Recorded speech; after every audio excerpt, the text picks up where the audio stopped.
Hello there. How does a workplace with psychological safety look like? According to Google, it's a place where high-powered teams work in. And in this video, I'll explore what it means to work in a workplace where teams feel a healthy level of psychological safety and what you can do to build and nurture one. I'll be right back.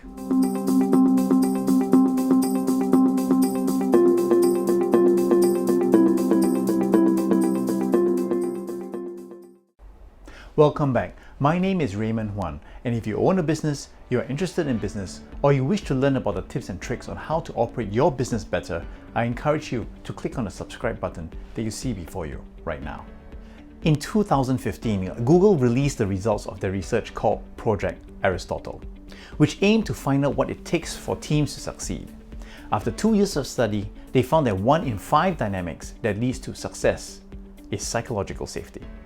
It also happens to be the most important dynamic.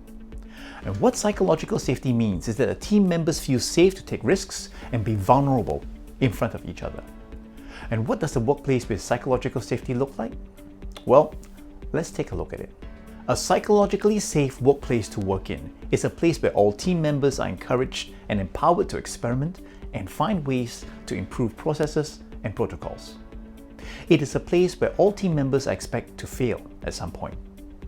And it is also a place where all team members are held accountable for their mistakes, and this means acknowledging and owning up to the mistake, learning from the mistake, and finding ways to minimize the occurrence that no one from the team commits the same mistake again. It is a place where all team members are encouraged and empowered to voice out what they think and how they feel without the fear of retribution from anyone else in the team. It is a place where all team members openly communicate. It is a place where honesty is encouraged and judgment is not.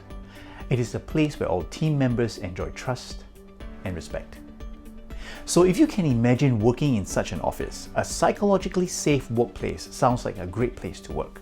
And just like culture, nurturing psychological safety takes intention and work. So how and where do we start?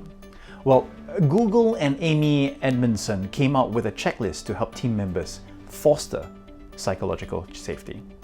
Let's take a look at it. When you have the intention of cultivating a psychologically safe environment to work in, don't interrupt teammates during conversations. Demonstrate that you are listening by summarizing what people said after they have said it. Learn to admit what you do not know, and make sure every team member has spoken at least once during meetings. Encourage people who are upset to express their frustrations and encourage teammates to respond in non-judgmental ways. Call out intergroup conflicts and resolve them through open discussion. We can infer from the checklist I just mentioned that people should be allowed to speak up and that all members should learn to listen to one another.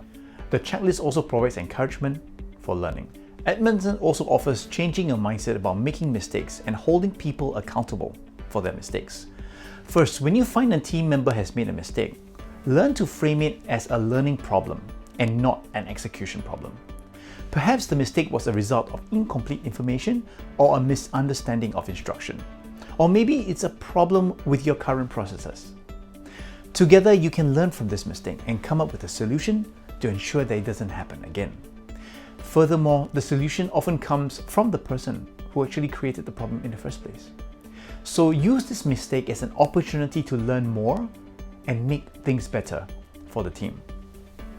Secondly, acknowledge that you do not know everything. It also helps to say it out loud to your team. When you do this, your team members will respect you more and they will learn to be more open to acknowledging their own lack of knowledge.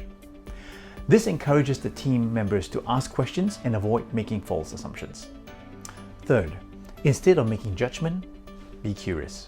Nobody likes to be criticized. And for most people, as soon as they feel they are being criticized or admonished for a mistake they made or for failing on the task, they shut off. It doesn't help the situation at all because we cannot solve issues or problems we do not fully understand. The best way to approach the problem is to focus on the facts and suspend judgment until you have all the necessary information. That means approaching it with curiosity and being open to different explanations. The focus during these discussions should be on solving problems and working towards ensuring that it doesn't happen again. It makes a lot of sense to build and nurture a workplace with a psychologically safe environment to work in. Team members feel respected and heard and empowered, and in turn they become productive, they develop problem-solving mindsets, and are innovation-orientated. Nurturing psychological safety takes work and requires leaders to be honest, open, and encouraging. My name is Raymond Huan. Thank you for watching this video. I trust that the information presented in this video has been useful to you and your business, and I look forward to catching up with you in the next video very soon.